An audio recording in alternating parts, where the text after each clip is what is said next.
con qué poderles imputar a ustedes este delito que señala el artículo 244 del Código de las Penas, que dice: "Y el que constriña a otro a hacer, tolerar o omitir alguna cosa con el propósito de obtener provecho ilícito o cualquier utilidad ilícita para sí o para un tercero, incurrirá en prisión de 192 a 288 meses y multa de 800 a 1.800 salarios mínimos legales mensuales vigentes". Pero se agrava y se aumenta la pena de acuerdo al artículo 245, que dice: "La pena señalada en el artículo anterior se aumentará hasta en una tercera parte y la multa será de 6.000 a 9.000 salarios mínimos si concurriera alguna de las siguientes circunstancias". En este evento estaríamos hablando del numeral 3, si el constreñimiento se hace consistir en amenaza de ejecutar muerte, lesión, secuestro o acto del cual pueda derivarse calamidad, infortunio o peligro común. En este caso, pues las tres víctimas coinciden en decir que se sintieron intimidados porque son personas de bien, porque tienen em, trabajos permanentes, gozan de un buen prestigio en la sociedad, son casados, tienen hijos y sienten temor de que las implicaciones que traen, que les publiquen fotos en las redes sociales donde los rotulen como violadores, como eh, acosadores de menores de edad y demás, ahí les doblegan la voluntad, ahí se establece pues como ese infortunio que podrían padecer. Y el numeral 9 habla que cuando la conducta se comete total o parcialmente desde un lugar de privación de la libertad. En este caso quedó establecido técnicamente de que estas llamadas extorsivas todas salieron de la cárcel nacional La Picota, ubicada en Bogotá. Entonces, ¿aquí qué hay? Mínimamente una coautoría en contra de ustedes, señoras, porque el artículo pues 29 y 30 del Código Penal nos está hablando de quiénes son autores, coautores y demás. En este caso, como mínimo, tenemos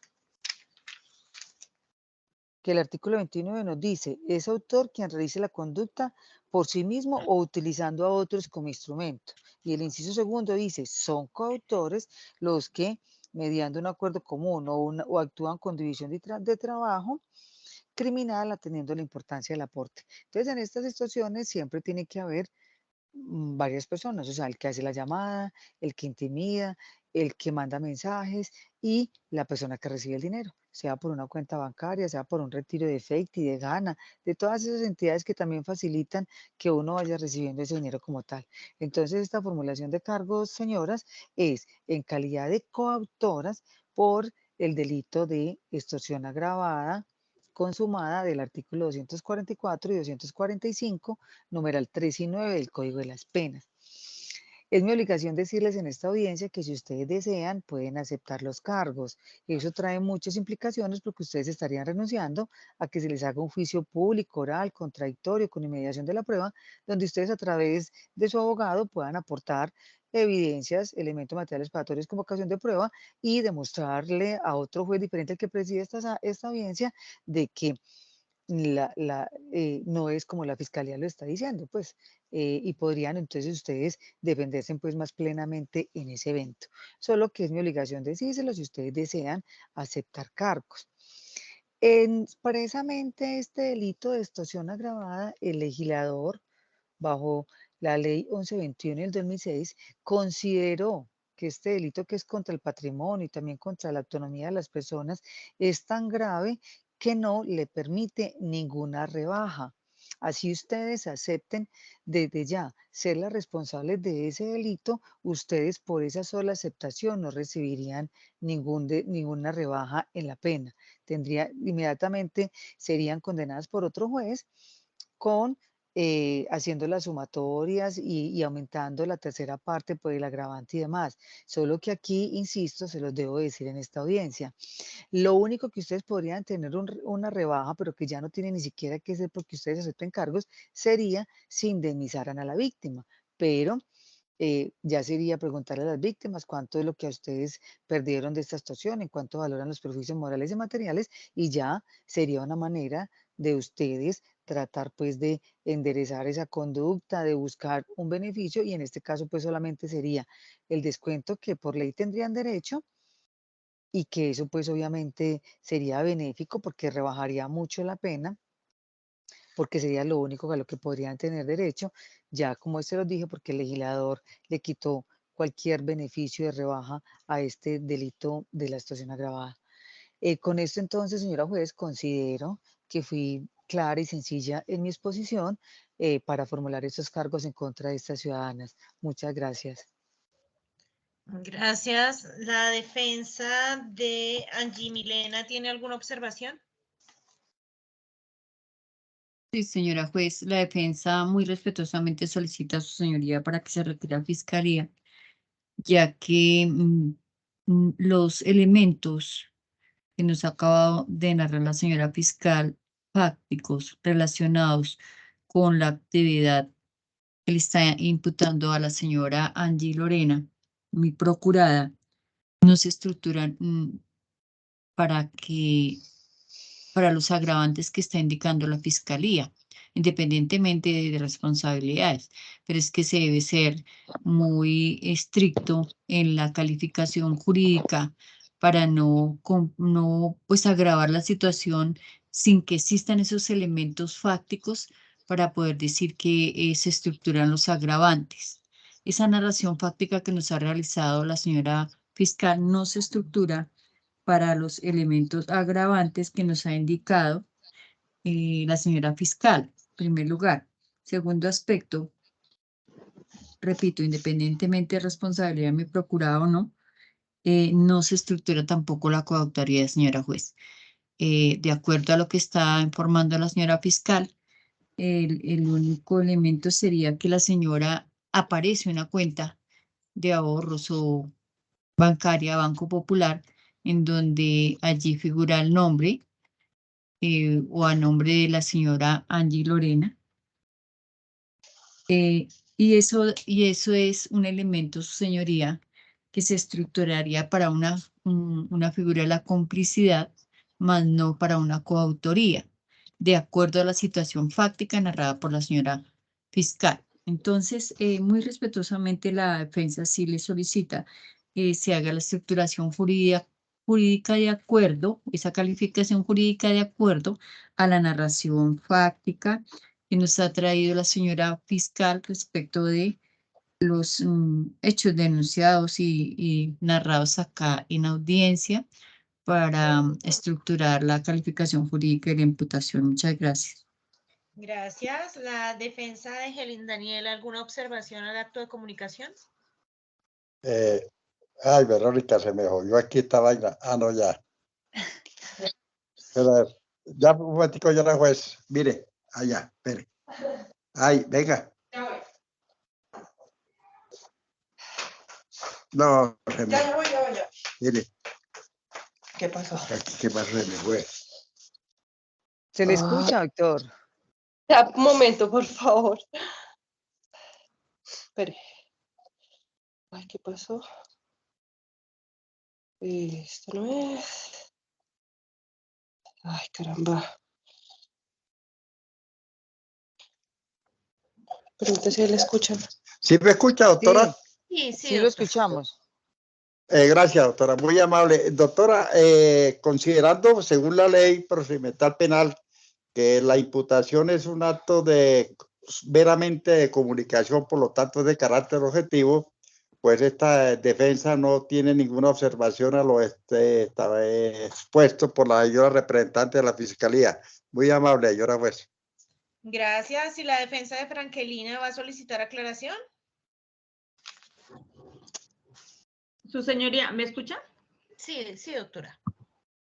Su señoría, la defensa, pues no tiene en este momento un reparo en cuanto a es un acto de mera comunicación. Si bien es cierto, la representada desde ya manifiesta, obviamente, que no realizó la conducta, este no es el momento procesal para realizarlo, por lo tanto, si bien respecto a la imputación jurídica que hace la señora fiscal, la defensa pues sí tiene unos reparos en cuanto, pues por lo determinado, por lo descrito y por los elementos materiales probatorios que se allegan, no se comporta para que exista una inferencia razonable de coautoría, como lo menciona la señora fiscal, ni tampoco elementos que configuren la agravación o la determinación exacta de que pues así ocurre. Pero de resto, su señoría, si la fiscalía tiene a bien hacer una respectiva aclaración, pues como quiera que no es el momento procesal, la defensa hará lo propio en su momento, su señoría. Gracias, señora fiscal. Sí, señora juez. En este caso, pues considero que me aparto pues de la posición de las dos abogadas, cuando palabra más, palabra menos están indicando que no hay una inferencia de qué autoría o que no hay cómo edificar los agravantes. Esta delegada pues considera o sigue sosteniendo en pie que sí existe esa inferencia razonable de participación de estas ciudadanas, toda vez que en este caso como tal, pues yo diría que la prueba técnica que nos entrega las diferentes entidades de telefonía como son Claro y Movistar, donde nos van indicando que todos esos teléfonos de los victimarios estaban ubicados en la cárcel La Picota, cuando hicieron las múltiples llamadas a las víctimas, salieron de allí. Yo diría pues que indiscutiblemente es un delito que se empieza a estructurar o tiene su génesis en esa cárcel nacional. Número 2, tenemos las cuentas bancarias. Obviamente esto, como bien lo dijeron, es simplemente una imputación. No quiere decir que esta sea pues la palabra sagrada o la verdad más ajustada para saltarnos y llegar ya a una sentencia. Es simplemente lo que hay hasta el momento. Las ciudadanas tenían sus cuentas bancarias en Bancolombia, en el Popular, qué sé yo. Ya más adelante tienen a partir de ahora cómo defenderse y demostrar que no fueron ellas las que abrieron la cuenta o que les faltó cuidado y le prestaron esa cuenta a alguien, pero eso no es motivo de esta audiencia como tal. Y en cuanto a que no sean, y bueno, y el hecho de, es que tan fácil, estábamos hablando de que hay dos víctimas policías que mal que bien tienen malicia de cómo se van dando los delitos. ¿Cómo será ese grado de convencimiento que, que ejercen sobre las víctimas, que les logran doblegar la voluntad? Temen de que esto llegue a sus superiores o lo que sea, y los terminen de isofacto destituyendo de la policía, que corran a consignar. Entonces de ahí se deriva pues ese infortunio que sienten las víctimas que están padeciendo. Y el otro ciudadano, la otra víctima, pues trabaja en una clínica, no sé en calidad de qué es, si de médico, de enfermero, de camillero, de portero, de lo que sea, pero tiene una familia con 2 hijos, una esposa, y también se sintió tanto temor que también corrió a consignar. Entonces yo diría pues que indiscutiblemente sí hay cómo probar medianamente para esta imputación esos dos agravantes. Y con relación a que no sean coautoras sino cómplices, pues en este caso será motivo del momento de hacer el escrito de acusación, que uno de pronto con esa facultad que se da de que si se hizo lo más se pueda partir a lo menos, podría uno reacomodar la imputación y considerar que se trata de una complicidad y que eso es perfectamente aceptable por el Código Procesal Penal. En el mejor de los casos, reacomodaría uno, y en realidad uno pues en algunas ocasiones lo ha hecho, y reacomoda la acusación y dice que la acusación la va a hacer por complicidad y no por coautoría. Entonces esto sería pues como lo de menos. Para mí en este momento sí considero que serían coautoras. Si más adelante, como ya lo estoy diciendo, se puede degradar, no como beneficio ni como nada, sino ante la verdad de todo lo que se termine de recolectar hasta el momento de la acusación, podría uno pues reacomodarla en una complicidad como tal. Pero en estos momentos, señora juez, me sostengo en la imputación que les acabé de hacer a estas ciudadanas, sin hacer ningún tipo o sin acoger las manifestaciones de las señoras defensoras. Muchas gracias. Gracias. Permítanme un segundo. Angie, ¿usted entendió lo que le dijo la señora fiscal? Sí, señora juez. Frankelina. Sí, señora juez. Helen. Sí, señora juez. Se han cumplido con los requisitos que mandan los artículos 286 y siguientes y por tanto el despacho declara legalmente formulada la imputación a Angie Milena Benavides Delgado, Frankelina Roncancio Díaz y Helen Daniela Beltrán Devia por el delito de extorsión agravada contemplada en los artículos 244 y 245. Perdón, doctora, ¿me recuerda los numerales? Perdón, 5 y 9, corrijo. 3 5 y y 9, 9. 3 y perdón, 9, 3 y doctora. 9 del Código Penal. Les hago saber que a partir de ese momento ustedes adquieren la condición de imputadas y por ello se activa su defensa, se interrumpe el término de prescripción, siendo deber de la Fiscalía General de la Nación presentar dentro de los 90 o 120 días siguientes, contados a partir de mañana, escrito de acusación, preclusión o aplicar un principio de oportunidad, figuras que en su debido momento sus defensoras les habrán explicado, les explicarán. También es mi deber ponerles de presente el contenido del artículo 97 del Código de Procedimiento Penal, según el cual el imputado no podrá enajenar bienes sujetos a registro. ¿Cuáles son estos bienes? Los inmuebles, los automotores y las acciones dentro de los 6 meses siguientes a la formulación de imputación, a no ser que antes se garantice el pago de perjuicios o haya un pronunciamiento a fondo sobre su inocencia.